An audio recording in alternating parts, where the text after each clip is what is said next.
So welcome everyone to today's webinar in the How to Talk About series. And today we're going to talk about the French imam-charter.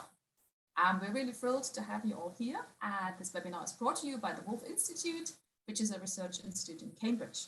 The Wolf Institute is a place where we have difficult discussions about controversial things in a very safe space, in a manner that we can truly understand each other's perspectives and motivations. My name is Esther-Miriam Wagner. I'm the executive director of the Wolf Institute. And I'm really, really thrilled to have such a wonderful panel with me here today. So first I want to set the scene. President Macron's so-called imam-charter has, over the course of the last year, raised debates about the involvement of the state in the appointment of Muslim faith leaders. Debates about religious minority communities in France have a very long tradition. We can go back all the way to 1789 to a famous debate between the Comte de Clermont-Tonnerre and Abbé Maury, who argued about whether French Jews could really be French, could truly be French.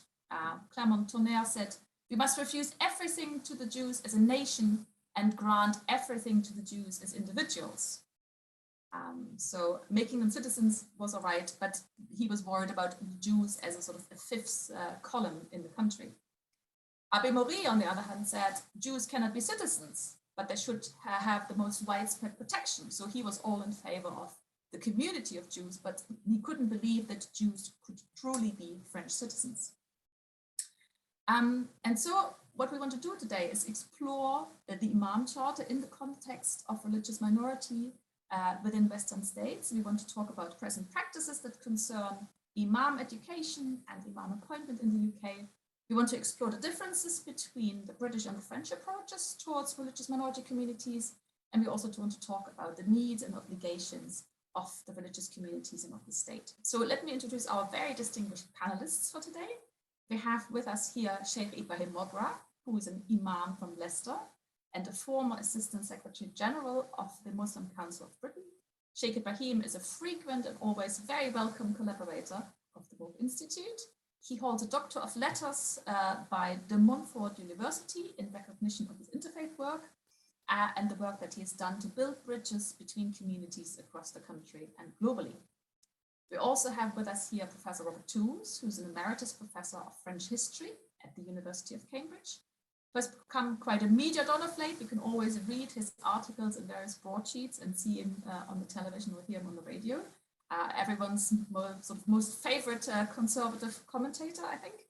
And he's also affiliated with the Wolf Institute through his dedicated work at our research committee.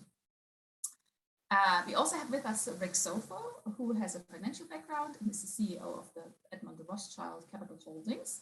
Rick graduated from Cambridge University, and he's very involved with the work of the Institute. And he's also a lead in our Quran and Bible project. Please have a look at that on our website. And very important in the context of this webinar, which concentrated on France, Rick is actually a Chevalier de la Légion d'honneur, which was given to him by President Chirac for his contribution to religious education in France, and is also the chairman and director of several educational charities in the UK. And last but not least, we have here with us Mohamed Ahmed, who is doing a PhD at the University of Cambridge, and we're very proud that he's one of our PhD scholars at the Wolf Institute. Mohammed has participated in many videos and podcasts and all sorts of other engagement material that you can find on the Wolf Institute webpage, and so have all other panel members. So please have a look at our webpage and check out the various things that are on offer there. So let's dive right into the topic now. And I'm turning to you, Robert, as a professor of French history. And perhaps you could, in the beginning, explain to us what the imam-charter is. Okay, thanks, Miriam, and thank you very much for asking me to take part in this discussion. I guess that France is a useful way of starting a general discussion about principle, because the French, as we know, tend to be very fond of principles. They're a Cartesian culture, which is very fond of laying down rules and theories. And we shall no doubt go into the history a little later. But for the time being, I want to say that the Imam-charter, so-called, seems to me not to be something which is a very clear expression of theory, in the sense that one could say a state has the right to impose laws which regulate religious activity. Or one could say that a state may decide that religious activity is entirely outside its province and should be allowed to be entirely free.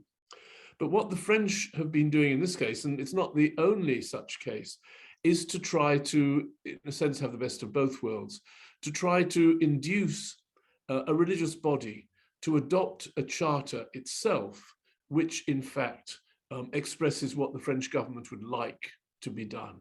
In other words, to give some sort of control over religious activity, in this case, over the activity of directing Islam in France, without the French government imposing or legislating to do so. And hence, what the French government did is to encourage or to request the body which is the representative of a number of Muslim organizations in France to themselves draw up a charter which would define what was acceptable for Muslims within the French Republic, and hence to try to lay down the rules by which the practice of Islam would be compatible with French Republican principles.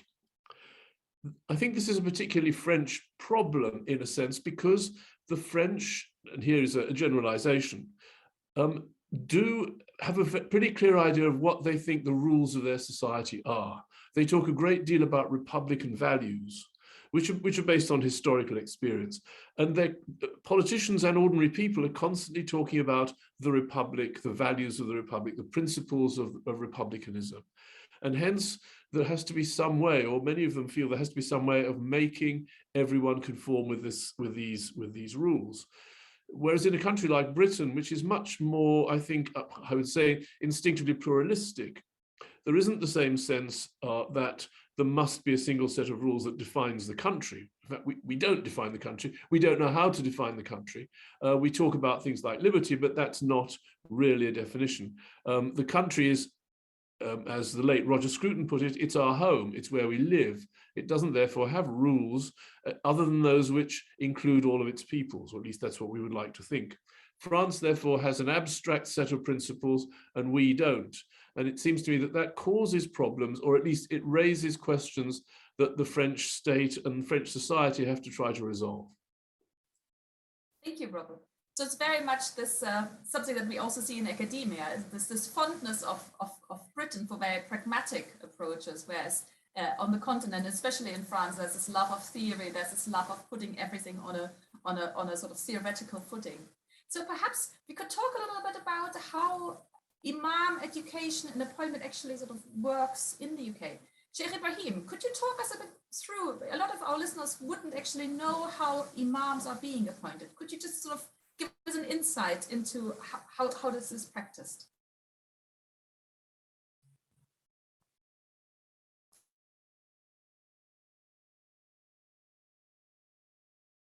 Sheikh Ibrahim, you're muted, yes.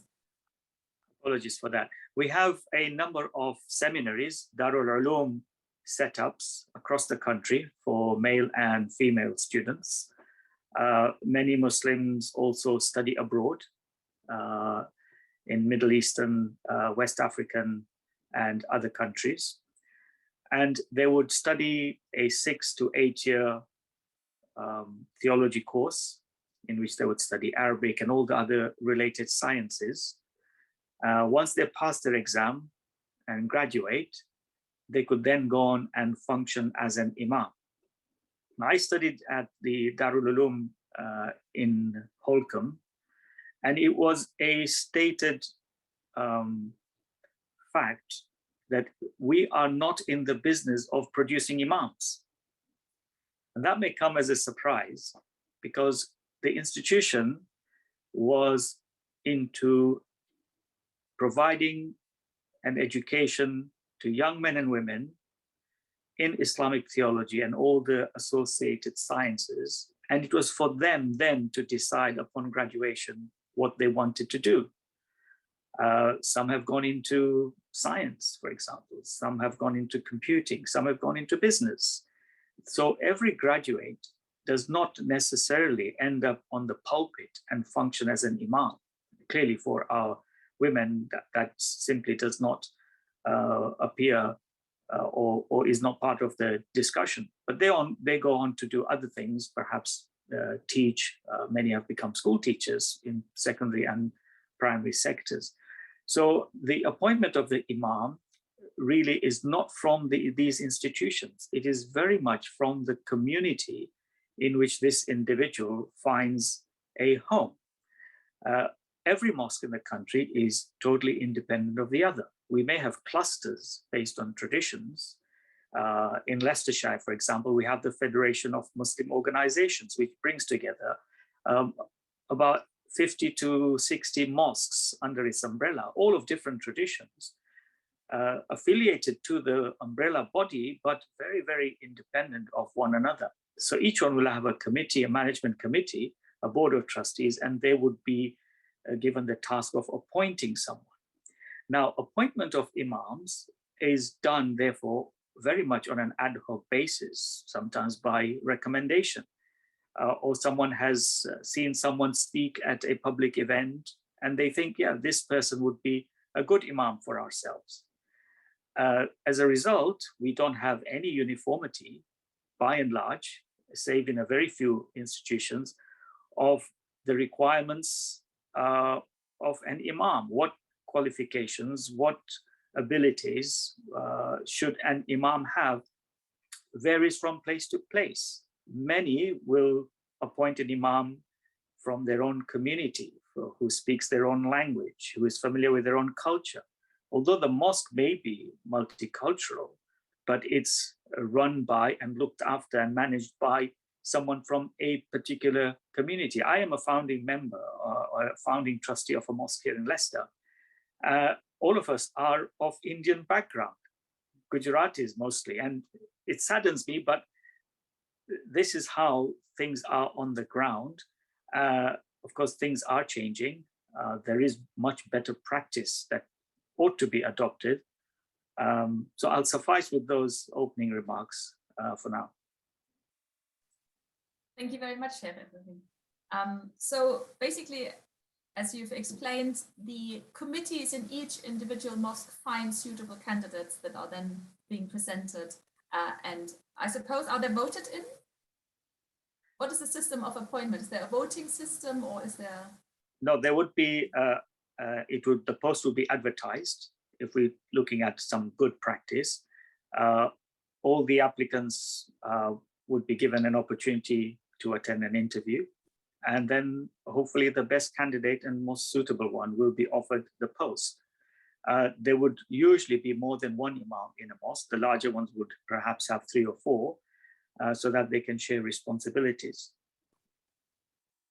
Thank you very much. So from Leicester, where Sheikh Ibrahim hails from now, to Southampton and Cambridge, where Mohammed has lived and has prayed in the mosques. Do you want to give us your perspective, sort of a younger Muslim on imams in the mosques? Yeah, absolutely. So as Miriam alluded to, I'm originally from Southampton, so I spent most of my time there until after my degree. So within that time period, I was involved with a number of mosques, leading prayers, teaching Quran, teaching Arabic and different Islamic sciences, but also just being involved as a member of the congregation. And that's something that I think it's really important to note about the sort of dynamics of the Muslim community in the UK, right? Occasionally, it's not this, very formal structure of so-and-so as an imam, so only they are engaging in any of the leadership process of the Muslims in a local area. Actually, many a time, there are a lot of local volunteers that get involved. They learn with Muslim scholars, and then they teach or they volunteer at the mosque in different capacities depending on their specialities. So that's my background there. Having come to Cambridge to pursue my PhD in early Muslim Jewish relations, I also was given the opportunity to get involved with Cambridge Central Mosque and occasionally perform Friday prayers there. And you know, through personal experience, you really develop an understanding, like Sheikh Ibrahim mentioned, different communities. It's often that different, for example, ethnic communities or linguistic communities have very different needs. And so the way that the Muslim community is structured in the UK of local committees then choosing their imams is usually quite an effective way of these communities getting people who really suit their needs. So that's just as a sort of introduction personally. I think also having sort of been born and brought up in the UK and of, I hope I can say, the younger generation, then I think it's also important to note that there are a great deal of pressures that affect Muslim youth in general in the UK, just based on the simple fact that one has to marry up this identity of being Muslim and being European or British, and that's a difficult pressure to deal with in life. And you know, oftentimes you have to explain to your Muslim community that you're not, you know, forsaking any aspect of your Islam, and again you have to explain to you know the wider community, British or European community, that you are, you know, a member of this, you know, European way of life as well. So that's a pressure in and of itself. And when it comes to young people who may be in leadership positions of faith, especially in Islam's case, I think that's heightened. So there is a lot of pressure as well that is involved. But I just thought that a little bit of personal experience, and I think I'll end there for now. Thank you very much, Mohammed. I mean, generational conflicts are, of course, you know, a conflict that we find in all walks of life. But as you said, probably in Muslim communities, it's more heightened because there's different confidences. But I think, I mean, just from my personal observation, there has been a real shift in the way that Muslim communities sort of present themselves in terms of confidence. And I think there's also a real shift in the sense that we see generations of native speakers, of Muslim native speakers of English who've been born here, who grew up here, who come with a complete different sort of, you know, a sense of also entitlement of, you know, this is actually my country just as much as everyone else's. Can you see this shift? So both Sheikh Ibrahim and Mohammed, can you see this shift in the communities already? Do you see that there are other trends now? Absolutely. If I could, sorry, just as it's fresh in my mind. It links very much with what Sheikh Ibrahim said about what are called Diyarul Ulum, or the places of learning for Islamic sciences within the UK, and we have quite a few. There's most famously in places like Bury and Leicester and Blackburn and these other cities. And what's happened really, I mean, when I was younger, and you know, when my grandparents and parents came to the UK, it was very much.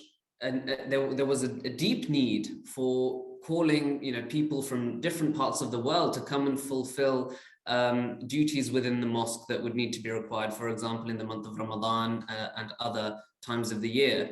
And that was a need because there was that infrastructure didn't exist in the UK. But now with the madrasas and with these schools and centers of learning, really there's a wealth of young Muslim scholars who have, you know, been born here, brought up here, going through the process of learning in a traditional Nizamiya course, it's called, and who now, you know, are there and able to serve their communities, which I think is great.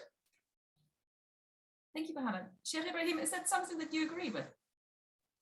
Yeah, I think so. We need to rely less now on imams who come in from abroad, and to make the most and utilize the young scholars who are graduating from within this country. There was a time when, under the Prevent scheme, the UK government were very much concerned about the lack of English language by imams who were preaching from the pulpit. And clearly, we debated that issue, whether it was about language or not. But for me, it was about the mindset. You could have someone who spoke perfectly good English, but who would preach hate. And someone who hardly spoke any English would be preaching love and coexistence. So it's really about context, that we need to access these young scholars who've lived in this country, who are born here, who understand society, who understand members of the congregation of their generation. And I believe they will be more effective in their preaching because they will be able to make sense and be able to connect much better. We cannot dispense of the elders. We need our elders. They are there to guide us, to hold our hand and to show us the way and to help us develop in our own spirituality.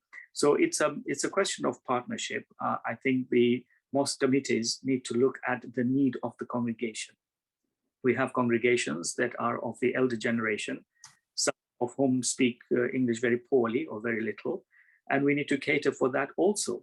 We cannot just ignore them, but more so we need to cater for the English-speaking congregants for whom most other languages are foreign languages that they do not understand. So it's about partnerships. It's about ensuring that the needs of the diverse congregations are met adequately. Thank you very much, Sheikh Ibrahim. And again, I think especially the language issue is something that is often raised in connection with Islam. But for example, if you go to the big Catholic churches here, usually the language of mass, of the main mass, is Polish rather than English. So again, you know, I think communal sort of language issues are often raised just in the Muslim context, even though they are there for a lot of other communities as well. Perhaps let's go to other minority faith communities now. Rick, you're here with us today. Could you talk a little bit about the appointment of rabbis, just to give us a context of how rabbis are being educated and appointed vis-a-vis imams in Britain? I will do that, and I'm not sure whether my comments will show the great difference that there is between Judaism and Islam, but probably more the differences that exist between the UK and France, which was the subject of our talk today. So I'll try and make my comments relevant to the imam-charter that was today's subject. So the induction and the training of rabbis in the UK, the first thing to say is that it's completely unregulated by the state. There's, of course, no state involvement in it. But I would add that I would call it unregulated by the Jewish religion as well, because anybody, any rabbi, can appoint any other person that he thinks fit as a rabbi. He just has to sign a form, they have this ceremony, and then that person is a rabbi. So one rabbi can give the title of rabbi to any other rabbi, and they invoke this idea. It's called semicha, which is the word that was used when Moses conferred authority on Joshua in the Bible. They used the word that comes out at semicha. So it's completely unregulated. Now, of course, the acceptance of the rabbi and his suitability for jobs and his job prospects depends, of course, on the credibility of the person or the person who signed his semicha, his ordination form. And of course, naturally, the training of rabbis comes to be grouped in a few different places. We have a significant number of the UK rabbis have been trained in the UK, although some have been trained elsewhere, like in America or in Israel. But there are significant training centers, depending on the different strand of Judaism that you're talking about, because of course Judaism has very strict strands and very liberal strands, and each one has got its own sort of training program. I'm particularly involved in one that I'd like to maybe mention, and that is called the Montefiore Endowment. And we train rabbis, and the criteria for being eligible for the 6-year program is that you have to have a UK university degree or equivalent.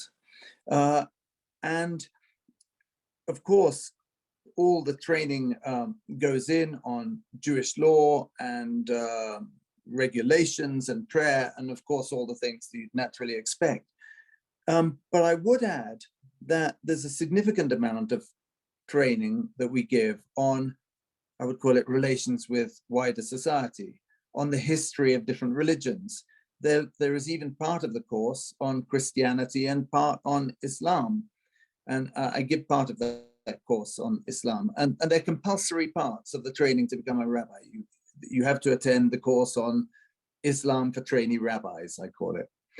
So if that sounds quite integrated, in other words, you're producing in the UK, and these organizations are producing rabbis who are quite integrated with UK society and not in some little bubble of their own, I would say that's quite deliberate. And I'd finish my comments with saying that one of the verses, whenever one discusses this kind of topic, that gets trotted out would be that verse from Jeremiah, which says, I'll do it in Hebrew first, V'dirshu et shalom ha'ir, ki b'shlomach yeh lachem shalom. And that means, seek the peace of the city where I've caused you to be, for in its peace, the peace of the city you're living, shall you have peace. It's a kind of integration charter that's actually in the Bible, and that's a verse very often trotted out to try and describe what you're trying to achieve when you are training a rabbi in the UK. Thank you very much, Rick. So I suppose in sort of dealing with minority communities, what comes into place also, of course, the very different structure that we find in Christian communities, where the appointment of priests and vicars, of course, is sort of undergoes quite a hierarchical structure. There are seminaries for each of the different Christian faiths where people are being educated, and then there's a central system where people are being sort of sent to particular parishes. Robert, I know you're Catholic, right? I mean, could you quickly explain to us how it works in the Catholic Church? Priests are appointed by, of course, priests are different from rabbis or imams in that they, in the Catholic Church, are regarded as having sacramental powers. They have to be consecrated, therefore, by a bishop, and they're appointed to parishes by bishops. There are considerable differences within the Christian religion, of course. At one end, the Catholic Church has priests who are entirely at the under the authority of bishops, who can move them and appoint them and remove them as they wish. And of course, not being married makes that much easier. In the Church of England, which of course is the legally established church, vicars and rectors have a legal right to hold their positions. They cannot be removed by the bishop. In smaller Protestant dissenting churches, the system seems to me to be much more like that in Islam and in Judaism, in that the congregations appoint their ministers. I mean, I don't pretend to be an expert in this, but certainly this was always the thing that more than anything else worried the authorities when we're talking about times in which religion was a much more contentious issue in British society. What frightened all authorities was the idea of religious communities appointing their own ministers.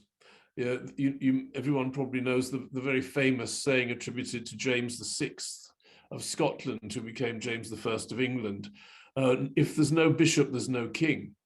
And the idea that you need a hierarchy within the church, within all the churches, because that is the basis on which civil authority rests, was, of course, for many centuries, the fundamental motivation of the relationship between the church and the state.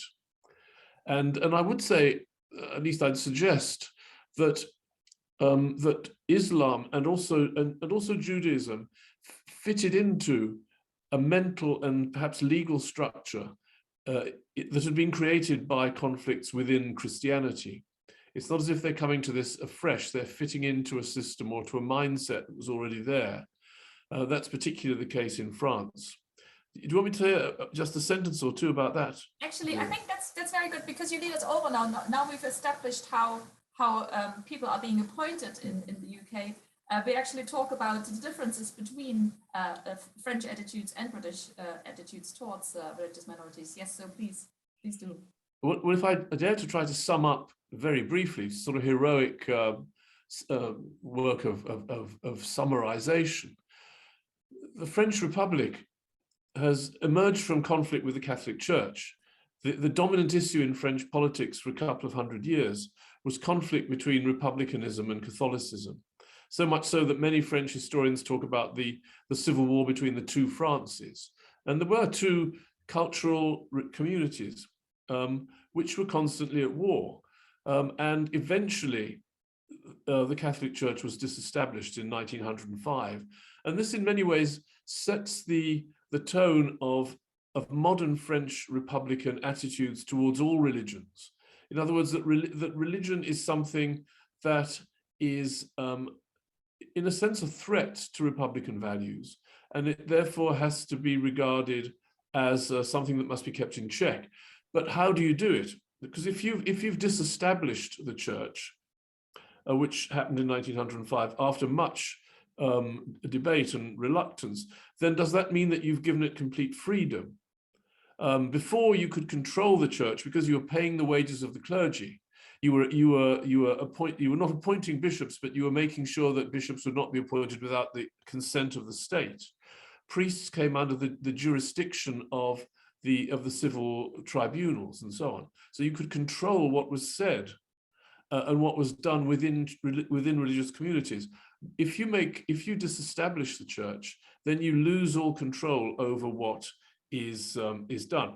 That was always seen as the danger, and that's I mentioned this in the very first point I made, which was that the French state now, which in theory has nothing to do with religious life, in practice wants to find some way of controlling it, and hence this charter of imams. And I think the difference in Britain is not that religion was less contentious in Britain. Indeed, British politics too was for a very long time dominated by religious conflict.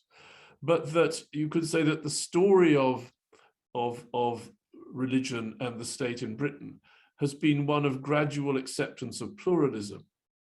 An attempt, first of all, to impose unity, which was abandoned as early as the early 18th century, and successively dissenting Protestant sects were recognized, and then Catholicism was recognized in the early 19th century.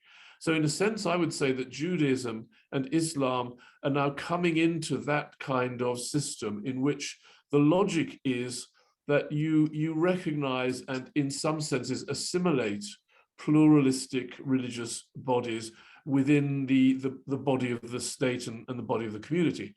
Prince Charles famously said he wanted to be the defender of faiths and not defender of the faith.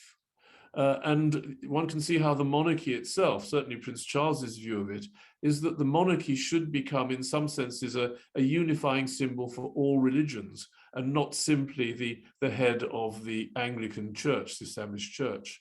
So I think, in a way, and I don't want to go on too long, I'll stop, but I think in a way, you could say that the French, at least it seems to me, the French have created problems for themselves, or at least history has created problems for them, which we don't have the same problems, because we're not trying to impose a single set of rules. We're tending to widen the rules that are accepted by a process of emancipation and recognition of different religious communities. Sheikh Ibrahim, is that your experience as an imam in Britain? Yeah, so just to maybe share some reflections on the French model. So my mind is always confused with the laicite and the separation of state and church, or state and religion, and yet the French government wanting to be involved firsthand with what religious communities get up to within their country. It's very different to how we do things here in the United Kingdom. And I think the French model is, it seems like there is an attempt to regulate religion, in this case Islam, to create Islam for France, if you like. Yet Islam within itself has the capacity and the ability to take the colors and the flavors of the community which practices it. It's like a river that flows over a bed. And the river will take the color of the riverbed. And that's what's happening here in the UK. We have a very British flavored Islam that's practiced by diverse Muslim communities from all over the globe. Now, the closest I could think of to compare the French attempt is what happens in Muslim countries where you have a Ministry for Religious Affairs. Morocco, Egypt, Syria, Turkey, Bosnia-Herzegovina, where you have this kind of uniformity, where the appointments are made centrally, and you have to sign up to a particular standard or a charter, or what have you, where sermons are nationally organized and systematically delivered. You'll have the same subject preached on a Friday throughout the country. The UK is very, very different. As I said, each mosque is very independent. For me, that is the healthy model. Although it'd be nice to coordinate our sermons once in a while on a particular subject, which affects our nation and our country. But the diversity of the way we operate, I think, is healthy. Internally, as imams, we need to sign up to a charter of our own. We ought to have one. Like most professions have some kind of charter you sign up to, so that we can self-regulate ourselves. There was talk about the regulation of mosques, for example, in the UK, all in light of Prevent, something that I believe the government got horribly wrong, because we, and if I may share, from the Muslim Council of Britain, for example, we push for self-regulation, that we should be able to ensure that the people that we employ to lead prayers, imams, have a DBS check done, they are trained in safeguarding, they understand the law, they understand their responsibilities and their duty of care to congregations, etc. It can easily be done, and it is being done. We've moved in a big way forward in terms of addressing these issues. So the idea of the state telling adherents of a faith or how they should conduct their affairs is totally very alien to me as a British person. Mohammed, Rick, do you have anything to add to Sheikh Ibrahim's very interesting comments? I thought it was, I mean, I had never thought about this, this sort of the centrality of appointment. Of course, in states, we wouldn't necessarily call very democratic, and that compared to Britain and France. Rick. Well, I think I know the answer, but I've got a question really for Sheikh Ibrahim, which is that if you read this charter, which we called in the heading of today, the imam-charter, it's actually called Charte des Principes pour l'Islam de France, the Charter of Principles for French Islam. And I think if you had a Charter of Principles for British Islam, you'd find that a very odd comment. You'd really want it to be called, if you were going to have a charter at all, the Charter for Islam in France, wouldn't you? Or Islam in Britain. The whole idea that you can have an Islam de France, French Islam, just, does that strike you as really odd? I think it is odd. Islam is a universal faith practiced by people of all kinds of nationalities, and you go to West Africa, you'll see the flavor of West African culture very much woven into Islam and into the fabric of the life of a Muslim. You go to the Far East and you see the same, and you go to the Middle East, you get the same. And in North America, in European countries where the diaspora have come in and settled and made it their home, we find flavors of all those different. You go to a Nigerian mosque in London, you will see the flavor. It's distinctly vibrant with a Nigerian take on it. You go to a Gujarati mosque and you'll see the huge difference between a mosque which is managed by Arabic communities to a Gujarati one, where ours tend to be, I think I can say this, being from that community, rather dull. You know, there's so many restrictions. Don't speak, don't talk, don't hug, don't bring children, etc. Don't bring women. So you find that those cultures are still very much alive within the diaspora communities here, and I welcome that. I think it's great. People can choose where they want to go to. My children will not go to a mosque where there is preaching in a different language. They will only go to somewhere where there is a talk in English, because that's what they understand. I think choice is good. Choice is important. We also have many mosques that have an internal transmission system where they broadcast their sermon and their talks into people's homes. People can tune in. Lots of apps now allow you to tap into whichever imam you want to listen to. So you won't be surprised if I'm preaching, my wife won't listen to me. She listens to me all the time, so she'll pick somebody else, another imam who's preaching. So that choice, I think, is very important and very much welcome. Now, if the state begins to interfere in how a mosque is run, for example, we will lose that. We will have a monotonous message.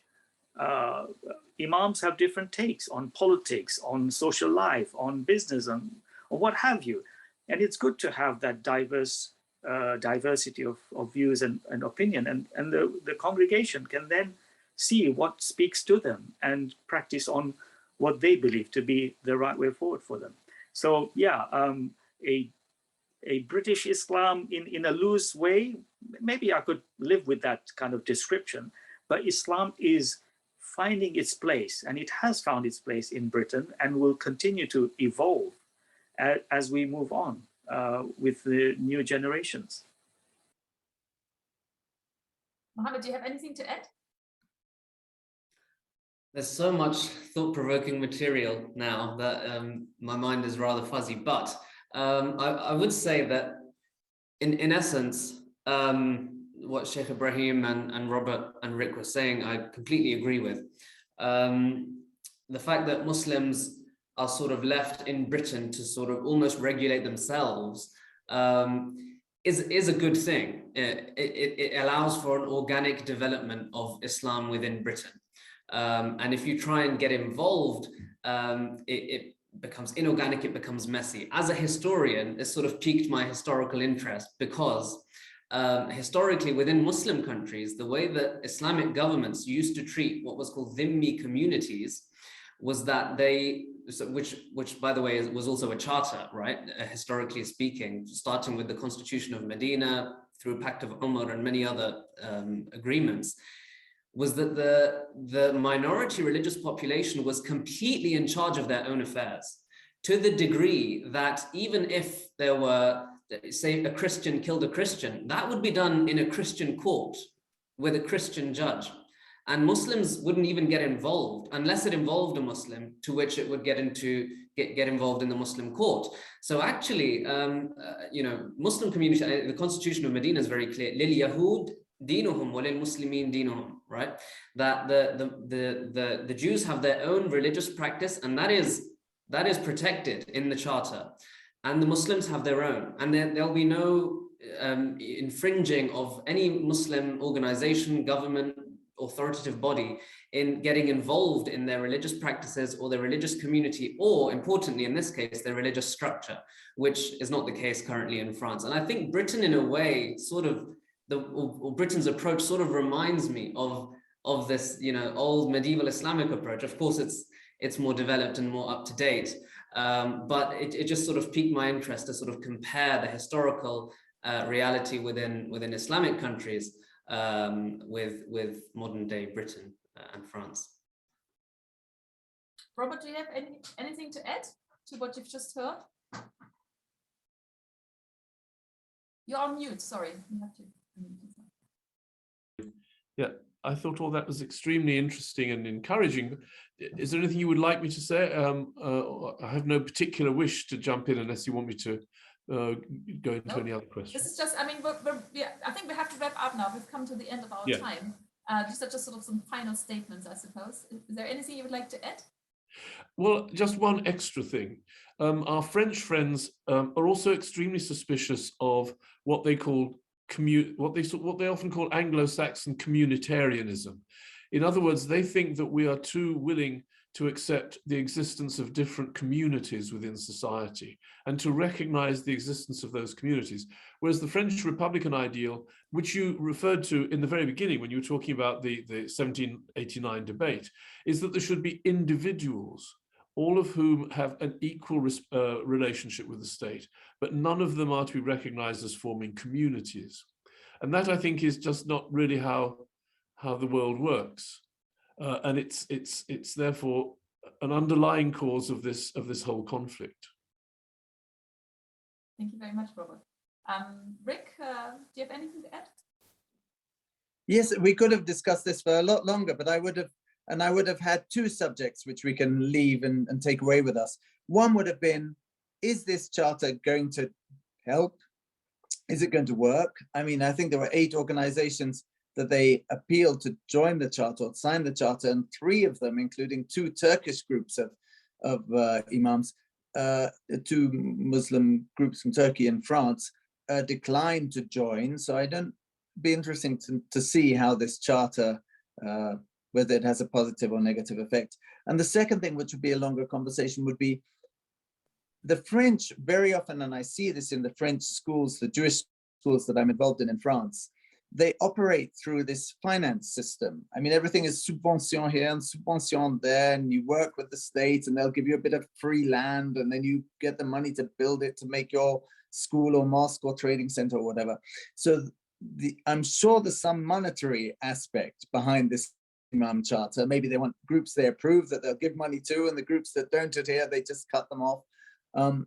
But I don't know, and we'll find out in due course. Thank you, Rick. Sheikh Ibrahim? Yeah, I'm reminded of how the UK government, after 7/7 and all the terrorism that we sadly witnessed, tried to see if they could get mosques to be regulated. It was one of the things that the Tony Blair government was very keen on. So we had what we called the Mosques and Imams National Advisory Board, which was funded by the government. I was part of the group, and I found that there was too much meddling for my liking by the government, and it was being used as a tool. You'll find Muslim communities are always suspicious about anything to do with governments, particularly in the West. We like to run our affairs independently, but comply with any legislation and any statutory requirements. Absolutely. We don't want to be rogue or rebellious in that sense. But as soon as the government realized that they weren't getting much out of this, as far as their agenda was concerned, the funding was stopped. As soon as the funding was stopped, the group began to kind of dwindle down, because Muslims have very little money that they could afford to put into such kind of activity. And sadly, an activity that could have done wonders for mosques and imams in our country didn't really get around to doing that. There were a lot of other distractions, community cohesion, and all sorts of other things.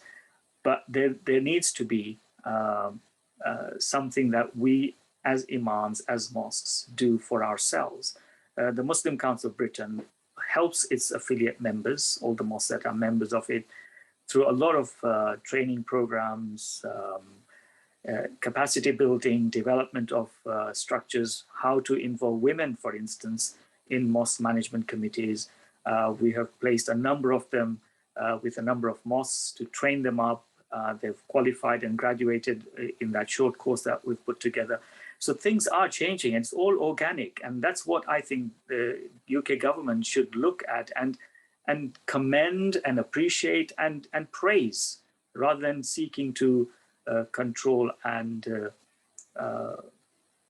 place their agenda on communities. Mohammed, do you have anything to add? Just to reiterate what Sheikh Ibrahim said, actually, I think that is exactly the right approach. An organic approach is the only way that a community will ever flourish. And with the Muslim community in Britain, I think the government really needs to support initiatives that the Muslim community themselves are doing that are beneficial. For example, in Cambridge Central Mosque, we're really fortunate to have very good gender representation. We have both men and women involved, at the highest levels in the mosque, and a very large area for women to pray. I mean, these are all really great signs. So one thing for a government to do would not be to impose their own, ideologies on onto these things. In a practical sense, it would be to support initiatives like the Cambridge Central Mosque and other sorts of mosques or Islamic institutions that are moving forward in this way. And that's the way to sort of catalyze this organic process if it's needed to go any faster. But if not, the communities will do that themselves. I mean, like we talked about how committee structures work in mosques, and the trustees are the ones that appoint imams. Many trustees might have good education, many might not. But the longer the Muslim community stays in the UK, the more likely they are then to speak English, to have a high level of education. Those trustees will themselves become more educated, and they will themselves choose more educated imams, more appropriate imams for the congregation. So I really think it's an organic thing that should be left to flourish and blossom in its own way. Thank you.